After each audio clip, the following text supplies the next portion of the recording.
Amém, meus irmãos.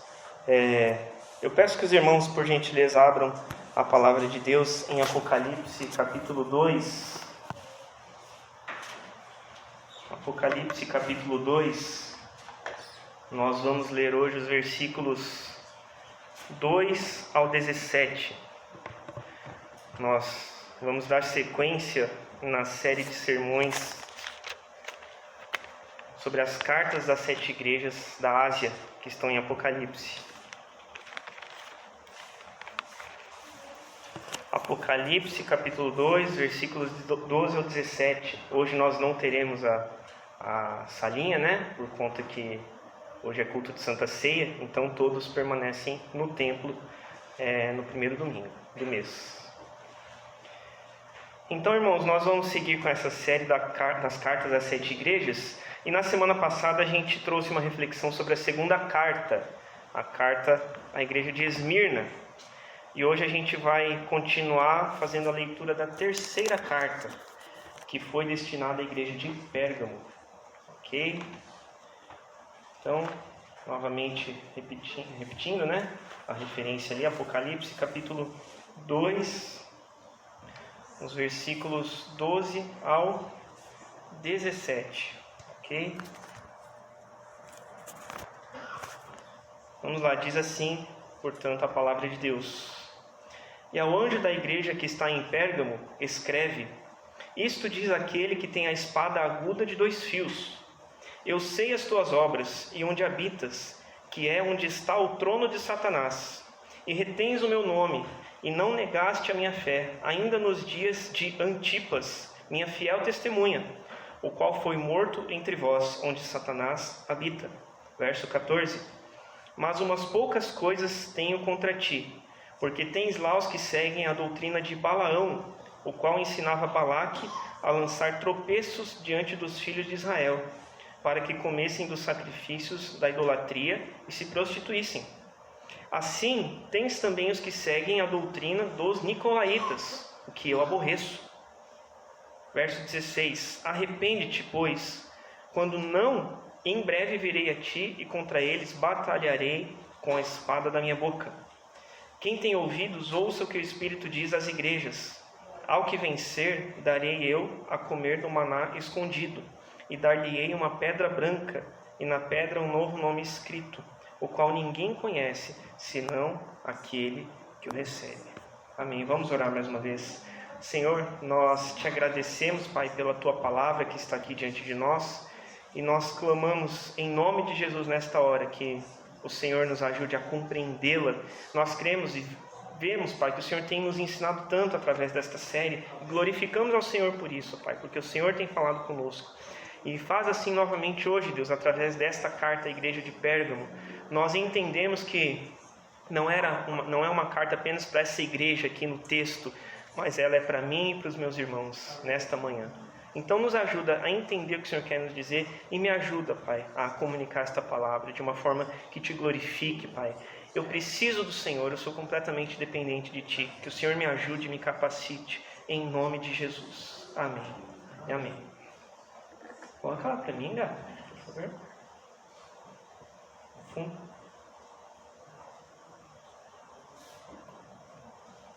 As imagens eu peço depois ali. Queridos irmãos, a carta então se inicia no capítulo 12, Aliás, versículo 12, como nós lemos ali, com a identificação de Cristo. Cristo, ele vai se identificando em cada carta de uma determinada maneira, como nós temos já visto. E nessa carta para Pérgamo, Jesus ele se identifica aqui, início do versículo 12. Ao anjo da igreja que está em Pérgamo, escreve: Isto diz aquele que tem a espada aguda de 2 fios. Então Jesus ele se identifica dessa forma: aquele que tem a espada aguda de 2 fios. É uma espada afiada de 2 gumes, de corte duplo, corte dos 2 lados. E essa espada ela vai ser citada novamente nesse mesmo texto, lá no versículo 16. Então, daqui a pouco a gente vai falar mais um pouquinho sobre essa espada. Eu só queria fazer menção porque é onde o texto inicia. Mas daqui a pouco, aguenta aí um pouquinho que a gente vai voltar nessa informação sobre a espada de 2 fios, ok? Mas eu quero falar um pouquinho sobre a cidade de Pérgamo. Eu tenho falado aqui nas últimas pregações para a gente entender o contexto ali da cidade, de onde essa carta foi escrita, né? E Pérgamo, o nome Pérgamo vem do grego Purgos, que é torre, e também Gamos, que quer dizer casamento. Se a gente fosse traduzir literalmente, Pérgamo, né, juntando as duas palavras ali, seria mais ou menos torre de casamento, ou casamento na torre, né, literalmente, algo nesse sentido. A gente entende aqui nesse caso, então, meus irmãos, que esse significado ele caminha para uma ideia de valorização do casamento, certo? Ao colocá-lo como uma instituição em alta conta, né? Torre de casamento, né? Casamento na torre, em um lugar alto, assim como uma torre alta. Ele coloca esse casamento em alta conta, em um alto lugar, em um sentido de atribuir um grande valor, certo? E a gente vai retomar também essa informação daqui a pouco. Eu vou deixar algumas pontas soltas ali, daqui a pouco a gente puxa elas, tá? Porque isso também, a gente vai ver uma informação daqui a pouco que ajuda a gente a entender o porquê desse nome. Pérgamo, torre de casamento, né? Daqui a pouco a gente vai voltar nisso também. Mas o fato é que Pérgamo, coloca lá o mapa para mim das igrejas, por favor. Essas 7 cartas que foram escritas, elas ficavam uma bem pertinho da outra. Eu não sei se dá para ver direitinho, mas aqui é Patmos, a ilha onde João recebe essa visão de Deus, e aqui as cidades, né? Elas fazem como se fosse um arco, porque elas são escritas citados ali em Apocalipse nessa ordem, né? Éfeso, Esmirna, Pérgamo, que é a que a gente está vendo hoje. Aí semana que vem vai ser Tiatira, Sardes, Filadélfia e Laodiceia. Elas até formam esse arco, nessa ordem dada a visão a João, né? Só para os irmãos terem ali a visualização de onde estão essas cidades. E Pérgamo ficava ali mais ou menos 70 quilômetros, ali em média, né? Só por alto, distante de Esmirna, da cidade anterior. Era uma cidade muito rica e tinha uma importância cultural muito grande ali. Isso é muito importante para a gente entender aqui. Em Pérgamo estava a segunda maior biblioteca do mundo naquele tempo. Perdia apenas para a biblioteca de Alexandria, que era no Egito, que era a maior do mundo naquele tempo. Então, diante dessa situação, né, tem toda a questão política ali, econômica, né? O rei de Pérgamo, dessa cidade que a gente está vendo aqui, ele decide transformar a biblioteca do seu reino, da sua cidade, que era a segunda maior, na maior do mundo. Ele começa a se movimentar, faz todo um projeto para isso. Ele queria superar a de Alexandria, do Egito. Só que isso gerou, no fim das contas, eu não vou entrar em detalhes históricos, não é o foco, mas o fato é que gerou um desentendimento político entre ele, rei de Pérgamo, e o rei do Egito, né? E isso fez com que o Egito fornecia até então papiro, o papel utilizado na época para escrita, né, para registros, e o Egito parou de fornecer o papiro para Pérgamo. Então era feito a partir de uma planta, o papiro, e daí o rei de Pérgamo estava com um problema nas mãos. E daí o que ele fez? Ele foi obrigado a criar um novo tipo de papel. E esse papel passou a ser feito ali a partir de couro de animais, era tirado, ressecado e curtido, enfim, tinha todo o processo, e depois era feito esse couro, que foi usado como papel. E esse couro foi batizado de pergaminho. Pergaminho foi o nome dado em homenagem à própria cidade. Pérgamo, pergaminho. Então foi batizado dessa forma. E eu fui olhar no dicionário Michaelis. Pergaminho ali está com a seguinte definição: pele de animal, geralmente carneiro, ovelha ou cordeiro, um dos três, na qual depois de preparada se pode escrever coisas. Agora veja, que se quer conservar por muito tempo. Escrever coisas que se quer conservar por muito tempo. Mais uma relação com a instituição do casamento. O casamento, conforme os moldes divinos, é que se conserve para sempre, né? Então tínhamos ali o pergaminho para registrar informações a longo prazo, né? De certa forma até perpetuamente, algumas delas. Só para explicar o contexto da cidade para os irmãos. Se a gente passar para o versículo 13, acompanha lá comigo, por favor. O versículo 13 diz o seguinte: Eu sei as tuas obras e onde habitas, que é onde está o trono de Satanás. E retens o meu nome e não negaste a minha fé, ainda nos dias de Antipas, minha fiel testemunha, o qual foi morto entre vós, onde Satanás habita. É importante lembrar aqui que em todas as cartas, as 7 cartas, Jesus inicia a fala para a igreja que ele conhece as obras dela. E aqui não é diferente, com Pérgamo também, ele conhece a igreja, ele sabe o que se passa lá, ele sabe o que tem no coração das pessoas, da liderança, o porquê que a igreja trabalha, ele sabe a motivação do coração, ele conhece a igreja. E vamos destacar aqui o trecho ali, coloca lá para mim, por favor, o versículo 13, Apocalipse 2,13, que ele fala ali, né? Onde habitas, que é onde está o trono de Satanás, ali, né? Segunda linha ele começa. Onde habitas, que é onde está o trono de Satanás, e no final, de novo, né? Onde Satanás habita, né? Mas que coisa, né? O que tem de particular ali em Pérgamo para que o Senhor Jesus fale que ali tem o trono de Satanás, ali Satanás habita, ali é a casa de Satanás? Que palavra dura, né? De se ouvir. Mas, irmãos, além da relevância cultural que eu falei há pouco, da biblioteca e tudo mais, né? Da cidade de Pérgamo, ela também possuía uma grande importância religiosa na época. Porque ali era o centro do paganismo que acontecia naquela região.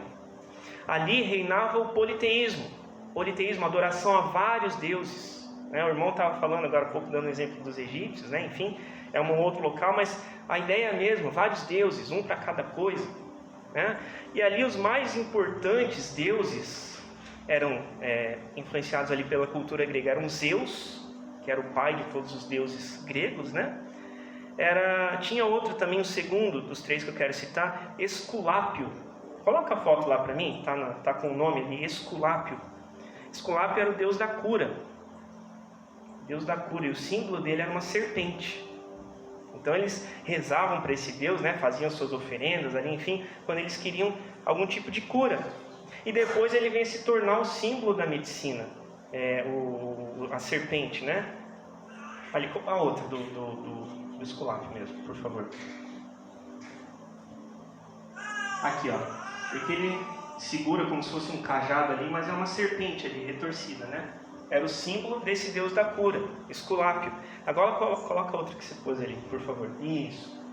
Depois, todas as áreas que têm algum vínculo com medicina utilizam essa marca, né? Esse símbolo da serpente ali. Símbolo da medicina, enfermagem, nutrição, veterinária, fisioterapia, farmácia e odontologia. Todos de alguma forma ali vinculados com a serpente, com essa questão de medicina, né? Pode tirar, vou colocar o versículo de volta. Obrigado. Então Esculápio era um deus muito importante ali naquela época. Zeus, Esculápio, o deus da cura, e ainda o imperador romano. O irmão João Batista falou há pouco do faraó, que se considerava como deus no Egito, né? O imperador romano era a mesma coisa, ele se auto-intitulava como deus, como uma divindade. E tinha de fato adoração ao imperador romano naquela época. Tinha estátuas, tinha templos.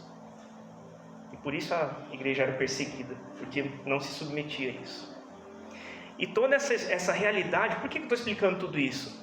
Porque todo esse contexto, essa realidade religiosa, ela explica a fala de Jesus no versículo 13, sobre o trono de Satanás. Sabe por quê?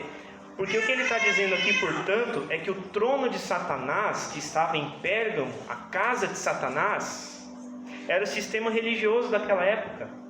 Porque o sistema religioso, o politeísmo, a adoração a vários deuses estranhos, pagãos, ela induzia as pessoas a tomarem parte nisso, no paganismo, a adorarem vários deuses e rejeitar o Deus verdadeiro, Pai, Filho e Espírito Santo. E por consequência, onde Deus, o Deus verdadeiro, o nosso Deus, ele é rejeitado, ali se estabelece o trono de Satanás. Porque Deus não é rei naquele lugar. É por isso que o Senhor fala que ali estava firmado o trono de Satanás. E se a gente for puxar ali um pouquinho na carta anterior de Esmirna, né, que a gente trouxe aí na semana passada, em Apocalipse 2:9, você pode ver ali um pouquinho antes na tua Bíblia, no finalzinho ali, ele fala sobre os judeus que se dizem ser judeus e não são, mas são a sinagoga de Satanás. Eu falei sobre isso semana passada, né? Sinagoga, que é a reunião, o ajuntamento daqueles que professam a mesma fé, né? Que depois foi substituído pelo termo igreja. Então ali em Esmirna, na cidade anterior, era o ajuntamento dos servos de Satanás, dos acusadores, assim como ele é acusador. Então vê que aí é descendo a ladeira, né? Se na outra era a sinagoga de Satanás, era o ajuntamento dos seus servos, em Esmirna, em Pérgamo agora era a casa dele. Era o trono dele, onde ele reinava, Satanás. É isso que o Senhor Jesus está dizendo aqui nesse trecho da carta. E era exatamente aí, nessa cidade, Pérgamo, que tinha uma igreja cristã, a igreja de Cristo, a igreja de Jesus, a igreja de Pérgamo, dentro da casa, como eu vi num estudo do reverendo Hernandes Dias Lopes, no condomínio de Satanás. Era ali que estava a igreja de Pérgamo. Só que mesmo assim, diante das mesmas perseguições, porque as perseguições elas eram reais em todas as igrejas ali, que receberam essas cartas e as que não também, por conta do Império Romano. Mesmo com as mesmas perseguições de Esmirna, de Éfeso e das outras que nós vamos ver, Pérgamo passava a mesma situação.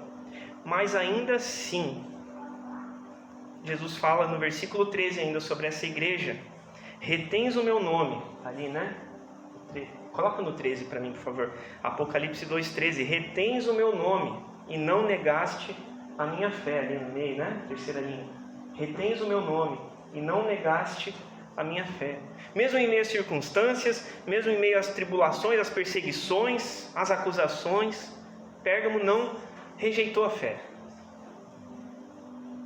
Mesmo na cidade que era a casa de Satanás, eles não rejeitaram a fé. E o texto segue falando ali, né? Que isso não aconteceu, eles não negaram a fé ainda nos dias de Antipas, minha fiel testemunha, o qual foi morto entre vós. Quem que era esse Antipas, né? Era servo de Deus, por que ele foi morto, né? Antipas não é um personagem bíblico, mas é um personagem histórico. A história ajuda a gente a entender essa situação. E Antipas era um bispo, um líder de Pérgamo, da igreja de Pérgamo, dessa comunidade. Era um líder que pregava ali o evangelho de Deus, de Jesus Cristo, com ousadia. E por conta de fazer isso, de não negar sua fé, Antipas foi martirizado. E a história nos conta que ele foi lançado dentro de um touro ardente de bronze vermelho, onde costumeiramente eram feitos sacrifícios. Um touro de metal enorme, fervendo, foi lançado lá dentro. Virou cinzas o corpo dele. Mas o Senhor Jesus segue falando que mesmo diante disso, um dos membros da igreja foi martirizado, teve o seu corpo transformado em cinzas ao morrer queimado. Mesmo diante disso, a igreja de Pérgamo permaneceu fiel e não negou a fé. Retens o meu nome e não negaste minha fé. Permaneceram fiéis. A perseguição do Império Romano acontecia, igual nas outras cidades, como eu falei, mas ela permanecia firme. E eu fico me perguntando, quantos de nós, eu, Rafael, e quantos dos meus irmãos permaneceríamos firmes na nossa fé diante de uma situação dessas? Se a gente visse um irmão nosso aqui, que está aqui agora sentado, ou eu mesmo que estou aqui trazendo essa reflexão, se um de nós fosse martirizado dessa forma, se a gente visse isso, porque isso aconteceu no meio da igreja, quantos de nós ficaríamos fiéis à nossa fé em Jesus Cristo? A gente irmão, gosto de fazer as citações do irmão aqui, João Batista, que falou que o mar calmo não faz um bom marinheiro, mais ou menos isso, né? A gente, graças a Deus, por certo aspecto, a gente não sabe o que é perseguição. Nós não sabemos o que é perseguição. Mas, ao mesmo tempo, será que a nossa fé é tão firme assim, diante dessa calmaria, né, algumas aspas, que a gente vive hoje? Diferente aí de um país do Oriente Médio, de uma Coreia do Norte, por exemplo. Será que a gente é crente igual a eles? Eu estou provocando para a gente refletir, para a gente pensar. Tá? Vamos seguindo então a leitura ali. Desculpe. No versículo 14, que ali é onde Jesus repreende a igreja de Pérgamo. Está ali projetado também. Fala assim o texto, conforme a visão de João: mas umas poucas coisas tenho contra ti, porque tens lá, em Pérgamo, os que seguem a doutrina de Balaão, o qual ensinava Balaque a lançar tropeços diante dos filhos de Israel, para que comessem dos sacrifícios da idolatria e se prostituíssem.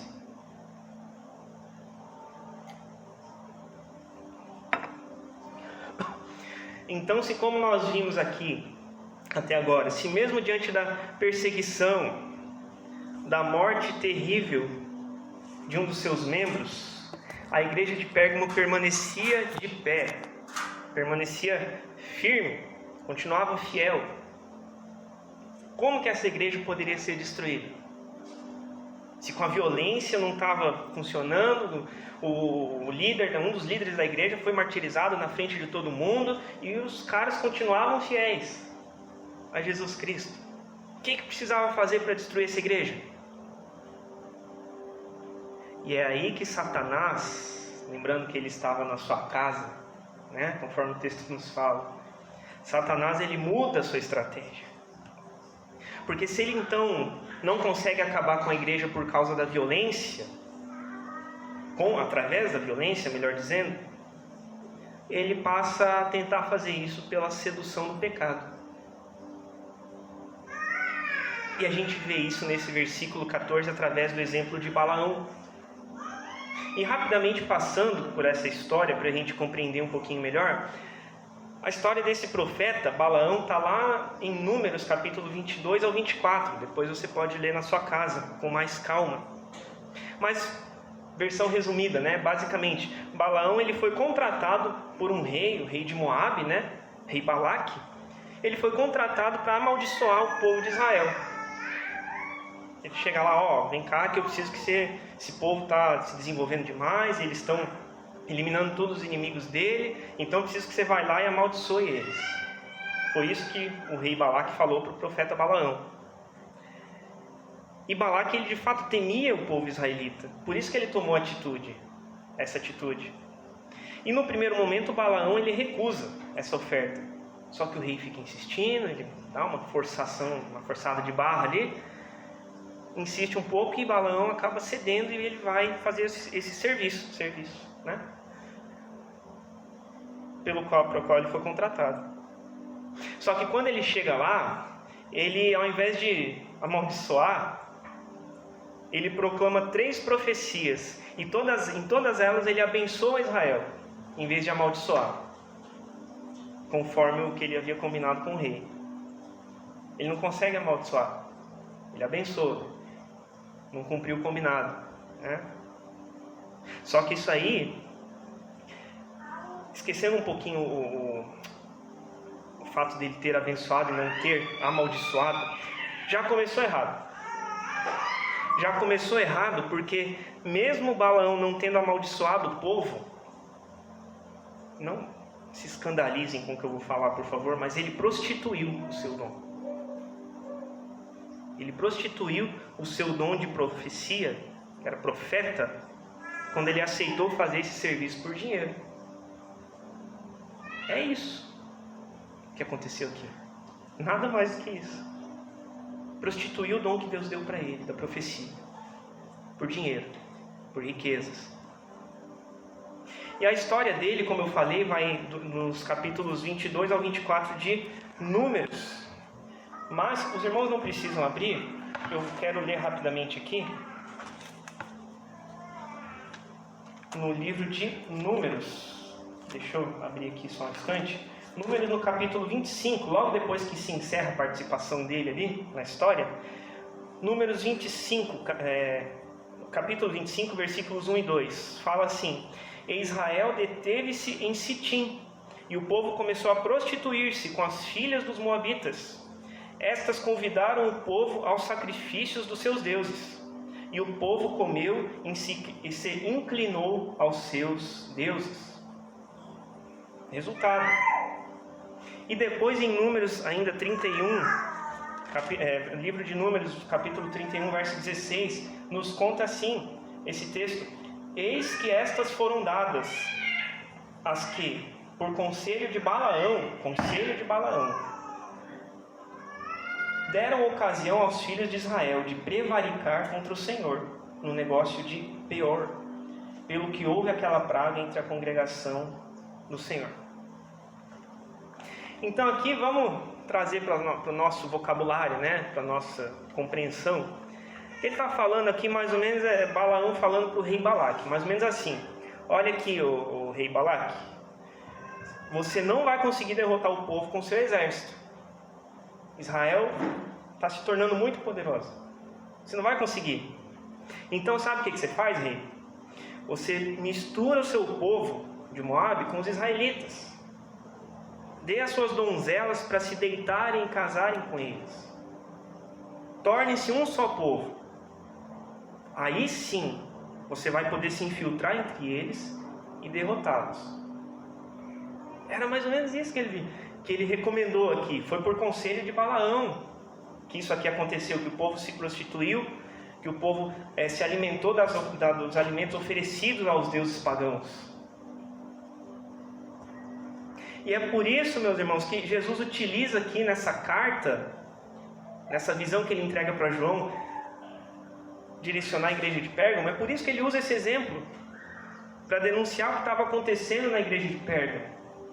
A história estava se repetindo.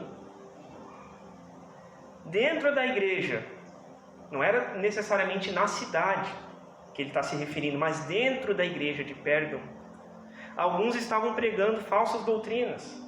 Alguns estavam negociando os princípios do Evangelho, misturando com o paganismo, com coisas estranhas ao Evangelho. Essas doutrinas estranhas estavam se infiltrando no meio da igreja. É o que a gente chama aí hoje de ecumenismo, né? Vamos dizer assim, ecumênico, né? Um pouquinho de cada religião.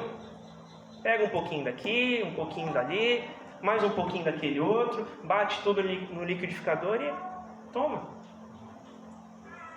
É isso. Porque afinal de contas, né, todos os caminhos levam a Deus, né? É que a gente escuta por aí, né? Todos os caminhos levam a Deus. Tá tudo bem. Terrível engano. Terrível engano. Que estava dentro da igreja de Pérgamo. Isso é denunciado pelo Senhor Jesus. E é aqui, meus irmãos, aqui que começa o problema, um grande problema. Aqui que começam as divisões dentro da igreja de Cristo. Paulo vai falar, anteriormente fala sobre facções, divisões, dissensões, enfim, né? Eu não me lembro exatamente em qual carta, mas Paulo fala a respeito disso, dentro da igreja. E aqui começam as panelinhas. Aqui começam as divisões, os grupinhos, as fofoquinhas dentro da igreja. Essa igreja aqui, meus irmãos, é o que a gente pode chamar de igreja com o pé no mundo. Se é que isso existe, né? Algumas aspas. Igreja com um pezinho no mundo. Às vezes é até mais do que o pé, só um pé. E a partir de coisas pequenas, que vão se infiltrando aos poucos. Só dando um exemplo, a gente estava até conversando com o Flávio ontem, a gente ali atrás na salinha, tem uma infiltração, porque no canto da parede, que falta um rufo ali, né, irmão? A gente está vendo para arrumar. E a água ela vai entrando lá para a parede lá de dentro, vai descascando a pintura e tal, né? E o vazamento existe, certo? De água. Mas está aberto o telhado? Está a moça, está sem telha lá atrás, está descoberto? Não está. A água vai pingando, né? Cada chuva vai embrenhando nas frestinhas que tem, aí começa a umedecer a parede, começa a descascar. É assim que as heresias entram na igreja, os enganos entram na igreja, gotinha por gotinha, aos pouquinhos. Não é ninguém que chega aqui, vamos mudar a nossa visão doutrinária. Não, é aos pouquinhos. É aos pouquinhos. Foi isso que aconteceu aqui. E quando a gente se dá conta, já espalhou por tudo. Aí o reboco da parede está caindo, né? Usando esse exemplo, né? Aí já começa, faz toda uma sujeira. É assim que a coisa acontece. E nessas ocasiões o Evangelho acaba sendo moldado para que ele possa compactuar com outros princípios externos, estranhos. Eu lembro de quando eu estava no último ano do ensino médio, no terceirão, eu tinha um professor de biologia, o Luiz Américo. Era engraçado, porque ele já era velho, assim, mas ele era um homem feito já, tinha seus 40 anos, né? E a gente tudo piazado, 16, 17, 18 anos, né? Ele era meio grisalho já. E a gente, na nossa idade, ele chamava todo mundo de senhores, os alunos. Senhoras, senhores, era o jeito dele. A gente, depois, com o tempo, foi acostumando. E na adolescência, né, a gente tem muito esse negócio, não dá nada. Não dá nada. Não dá nada. Não dá nada. Aí eu lembro que ele falava assim, na sala de aula, né? Senhores, sempre senhores. Senhores, né? Não dá nada, né? Vocês ficam falando não dá nada. Vai, não dá nada, não estuda para a prova. Né? Não passa na prova. Daí você vai ficar mais um ano aqui, aí na hora de você conseguir um emprego, não sei o quê, ele ficava falando, aconselhando, porque no fundo ele se importava com a gente. Mas ele falava assim, senhores, não dá nada, né? Não dá nada. Isso ficou muito vivo na minha memória, assim. E é assim que começa. Não dá nada. Eu vou na balada ali. Não dá nada. Eu vou beber. Não bebo, mas eu vou beber aqui para socializar. Não dá nada.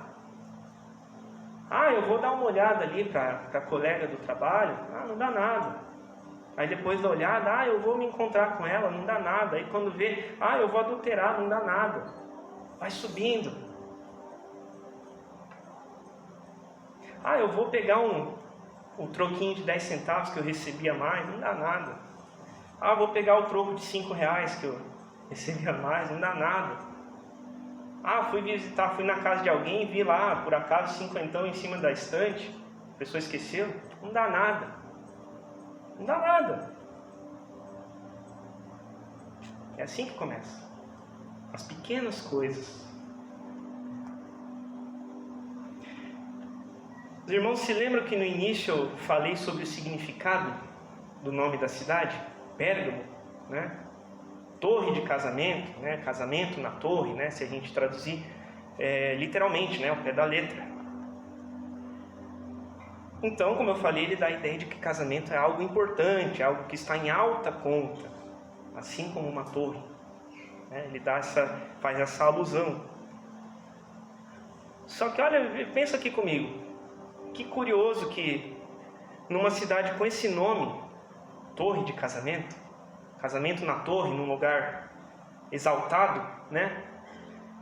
Jesus relembra o povo a respeito de Israel na época de Balaão, que se prostituiu sexualmente ao se deitar com as mulheres dos povos estranhos, ao se misturar com o povo pagão.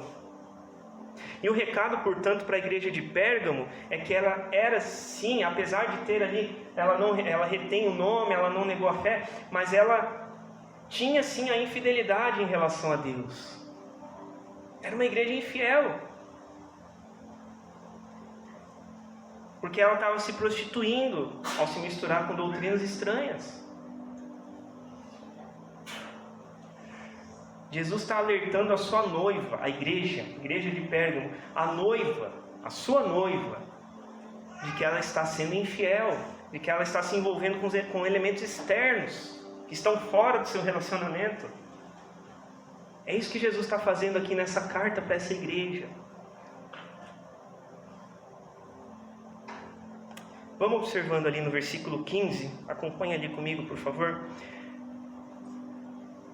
Jesus falando ali nessa carta, verso 15: assim tens também os que seguem a doutrina dos nicolaítas, o que eu aborreço. Tens também os que seguem a doutrina dos nicolaítas, o que eu aborreço. Aqui a gente vê Jesus novamente falando sobre os nicolaítas, né? Ele já havia feito isso na primeira carta, lá na carta de Éfeso, né? Está ali em Apocalipse 2, versículo 6, um pouquinho antes, né? Para a igreja de Éfeso ele escreveu assim: tens porém isto, que aborreces, rejeitas, né? As obras dos nicolaítas, as quais eu também aborreço. Para Éfeso tinha uma atitude diferente. Eles rejeitavam a doutrina dos nicolaítas, que era semelhante ali a esse contexto de Balaão, aos enganos, a induzir as prostituições. Por isso que ele dá esse exemplo. Nicolaítas era nessa linha também. Só que Éfeso rejeitava. Não, aqui não entra. Pérgamo já não. Pérgamo deixou. Gotejar, foi embrenhando, foi entrando. Então Cristo aqui ele reforça a ideia de que a sua igreja, a sua noiva, ela está dividida. A igreja está dividida, porque tem alguns dentro dela, que são esses que ele chama de nicolaítas, das doutrinas estranhas, que ficam propagando heresias, ficam difundindo, espalhando falsos ensinos, se infiltrando na igreja, literalmente se infiltrando, se embrenhando, levando o povo a pecar. Igual a gente viu lá na história de Balaão, que era um profeta e deu aquela recomendação para o povo ir pecar mesmo. E como eu falei, é diferente porque a igreja de Éfeso, da primeira carta, toda ela, isso é importante, todos os seus membros rejeitam. Nenhum aceita, nenhum fica, vamos lá. Não, a igreja toda rejeita. Não está dividida. O problema deles é que eles tinham perdido o primeiro amor em Éfeso. Mas eles não estavam divididos. Não tinham um para o lado, um para o outro. Agora aqui em Pérgamo já não. O problema era mais sério. Porque essa igreja permitiu que esses enganos, essas heresias, elas se infiltrassem, elas entrassem na igreja. É o que eu falei, começa com não dá nada, não tem problema. Começa assim.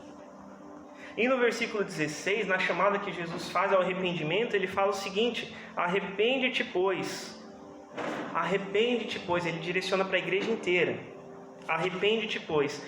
Quando não, em breve virei a ti, e contra eles batalharei com a espada da minha boca. E é bom a gente ver isso aqui com atenção, porque a chamada ao arrependimento é para toda a igreja. A igreja de Pérgamo, arrepende-te. Para todos, sem exceção. Quer sejam os fiéis, quer sejam os nicolaítas, né? Os adeptos das heresias, os seguidores. Só que a exortação é diferente, ela acontece de duas formas. Aos hereges, aos adeptos das doutrinas estranhas, ele exorta para que abandonem o engano, para que abandonem o paganismo, para que abandonem as coisas estranhas que entraram na igreja. E aos fiéis ele exorta, ele chama a atenção, porque eles permitiram a entrada desses ensinos na igreja e não fizeram nada. Eles foram coniventes com o pecado. Eles ficaram olhando, puxa vida, viu o irmão lá que está propagando, está falando aquela heresia lá, puxa vida, vamos orar por ele, né, tal. Não foi lá, não se posicionou, deixou o negócio entrar e aumentar, não fez nada, ficou olhando. Então o Senhor Jesus chama a atenção destes também, tanto para um grupo como para o outro. Só que ele fala aqui, né? Quando não se arrepender, em breve virei a ti, e contra eles batalharei com a espada da minha boca. Essa batalha com a espada da boca de Deus será apenas contra os falsos ensinadores. Isso é bom a gente entender.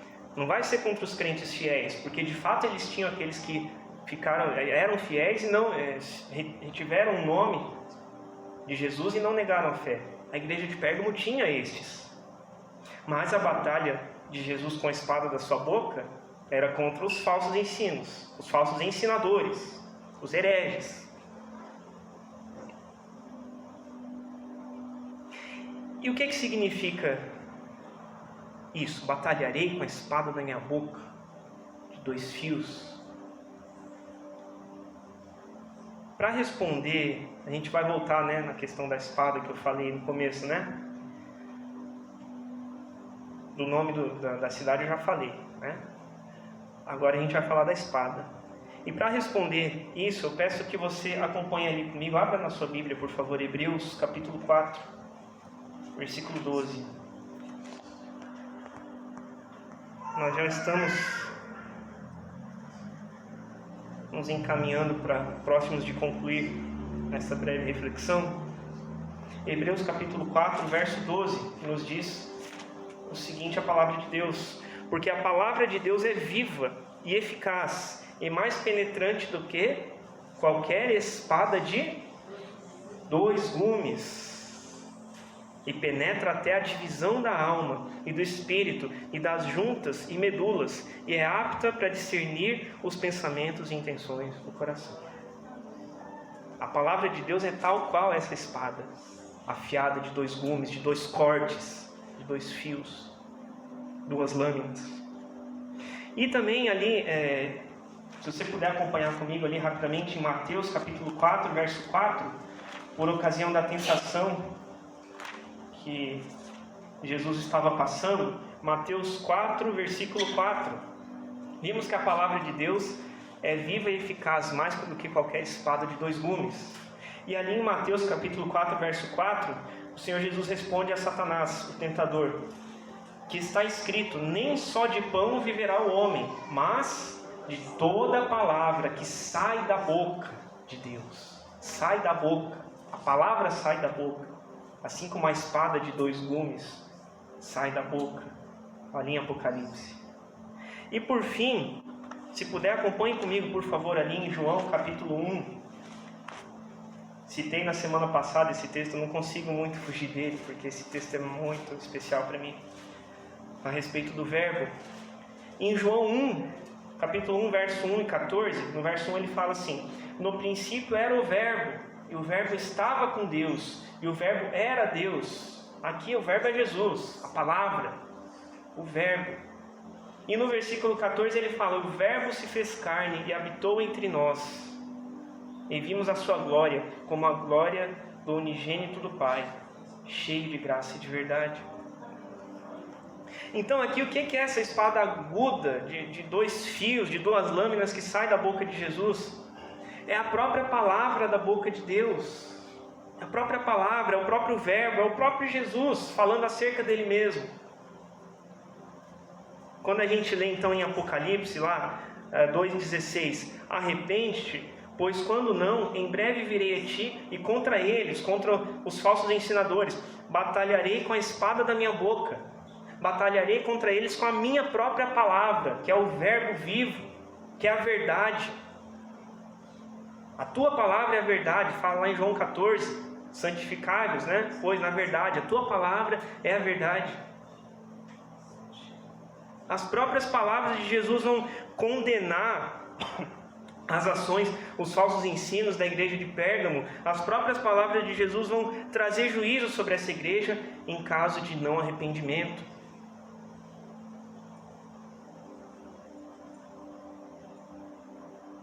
Traduzindo talvez assim, o negócio vai ser direto com Ele, direto com Jesus. Isso é para nós, a carta é para nós. Se não houver arrependimento, a gente vai ter que prestar conta para Cristo, porque a própria palavra dele vai trazer juízo sobre nós. E por fim, irmãos, no versículo 17, ele encerra ali introduzindo esse encerramento, da mesma forma: quem tem ouvidos, ouça o que o Espírito diz às igrejas. Ao que vencer, darei eu a comer do maná escondido, e dar-lhe-ei uma pedra branca, e na pedra um novo nome escrito, o qual ninguém conhece, senão aquele que o recebe. Esse é o recado final para a igreja de Pérgamo. Para os que vencerem, para aqueles que forem fiéis até o fim, não só guardarem por um certo período a fé, o nome de Jesus, mas até o final, o prêmio é o maná escondido. E o que quer dizer o maná escondido? A gente sabe que o maná foi o alimento dado por Deus aos israelitas, né? No deserto, depois da saída do Egito. Só que aqui o maná E o maná lá do deserto era uma figura disso, né? Um tipo de Cristo. E o maná escondido aqui é a própria representação de Jesus. Vê que tudo volta para Ele, né? Tudo volta para Ele, porque dele, por meio dele, para Ele são todas as coisas. Romanos, né? Romanos 11. E o maná é a representação do próprio Jesus como pão da vida que desceu do céu. Assim como o maná foi dado por Deus, veio do céu, literalmente caiu do céu. O pão vivo, Jesus, ele desce do céu. O pão da vida. E dizer que esse maná está escondido é uma oposição ali ao que acontece à ideia dos rituais pagãos. Porque ali todo mundo comia dos alimentos oferecidos, consagrados aos deuses, todo mundo estava ali junto. Só que o maná escondido é diferente. O pão vivo é diferente. Jesus, que é o próprio pão da vida, dele podem se alimentar apenas aqueles a quem o Pai conceder. Der a conhecer através de Cristo.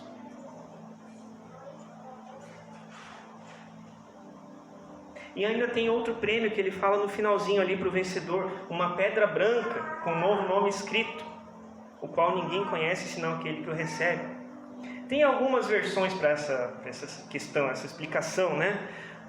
Mas a que eu achei mais interessante foi a seguinte: tinha um costume na época ali que quando um bebê, aliás, deixa eu comentar antes, tinha a questão de usarem pedras brancas e pretas no júri, né? Ali em um julgamento, né?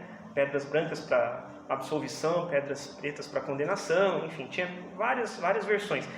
Mas a que eu quero mencionar é a seguinte: sobre um costume de que quando um bebê nascia, o pai que reconhecesse que a criança era sua, de fato, ele dava a ela uma pedra branca com seu nome e sobrenome escrito. Tal como funcionaria assim como uma certidão de nascimento, né? Fulano de tal, né? E o pai dá para a criança como reconhecendo que ela é sua filha. Isso indica o reconhecimento de Deus a nós como seus filhos, através de Jesus. Porque eu creio que quando nós nascemos de novo, nós ganhamos uma nova certidão de nascimento, de novas criaturas que nos tornamos. E o fato de ninguém conhecer esse novo nome, mas só quem recebe, também pode ser explicado pelo seguinte: geralmente os nomes lá naqueles tempos bíblicos, eles indicavam alguma coisa sobre o caráter ou a personalidade da pessoa, né? Por exemplo, Abraão significa pai de um grande povo. Antes ele era Abrão, pai de um povo. Passou a ser pai de um povo, Abrão, foi Abraão, pai de um grande povo, pai de muitos. Israel significa aquele que luta com Deus. Mas antes ele era Jacó, o suplantador, aquele que segurou no calcanhar do seu irmão na hora do parto, o enganador. Mas passou a ser Israel, aquele que lutou com Deus e, conforme a fala do próprio anjo, venceu. O vencedor. E só eles, Abraão e Israel, nesses exemplos, eles sabiam quem eles realmente haviam sido lá atrás, enquanto ainda se chamavam Abrão e Jacó. Só eles sabiam da mudança operada por Deus na vida deles, até eles ganharem do Senhor um novo nome. Só lá no coração eles sabiam quem eles tinham sido antes.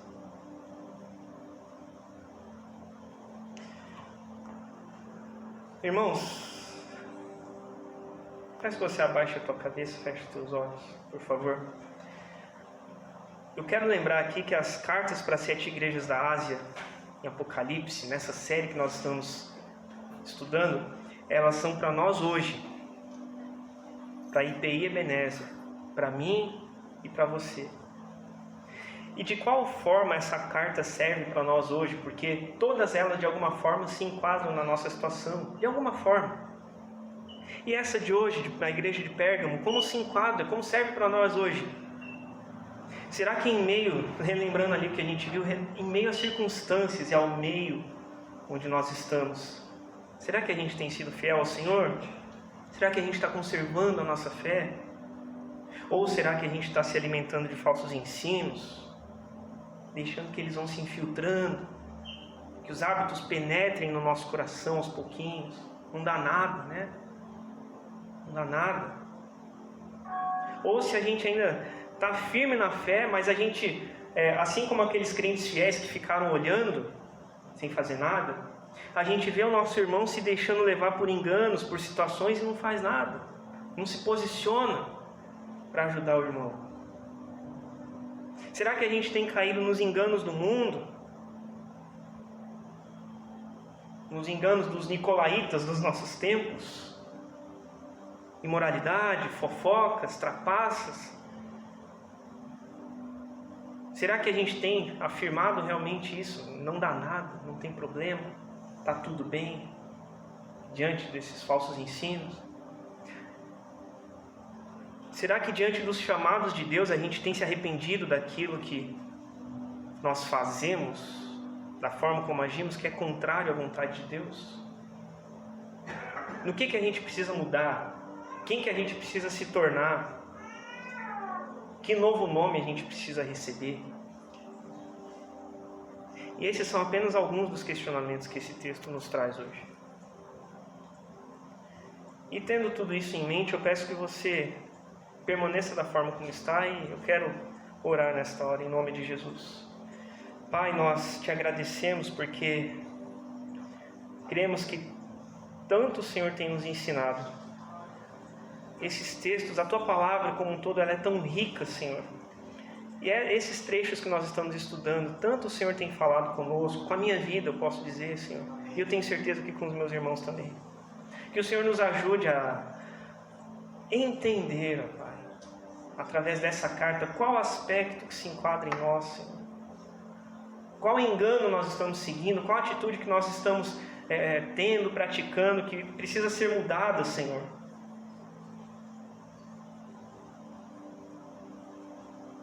Tem misericórdia de nós, em nome de Jesus. Pai, eu vi uma frase essa semana que dizia que determinada pessoa leu a Bíblia e encontrou nela muitos erros. Através dela encontrou muitos erros. E todos os erros estavam na própria pessoa, ao ler a Tua palavra. E a Tua palavra, ela é de fato assim, ela nos confronta. Ela nos aponta os nossos erros para que nós tenhamos a oportunidade de mudar, de nos arrepender. E eu creio que essa mensagem que o Senhor nos traz hoje, Pai, para nós nos arrependermos, nos mostra, Senhor. Se nós já sabemos, nos ajuda a nos posicionarmos, Senhor. A agirmos de acordo com uma fé viva e não morta. Mas também, Senhor Deus, se estamos na ignorância, em um tempo de ignorância, que o Senhor nos revele, Senhor, aonde precisamos ser transformados, aonde precisamos nos arrepender, Senhor. É em nome de Jesus que eu oro junto com os meus irmãos e eu te agradeço, Senhor. Amém e amém.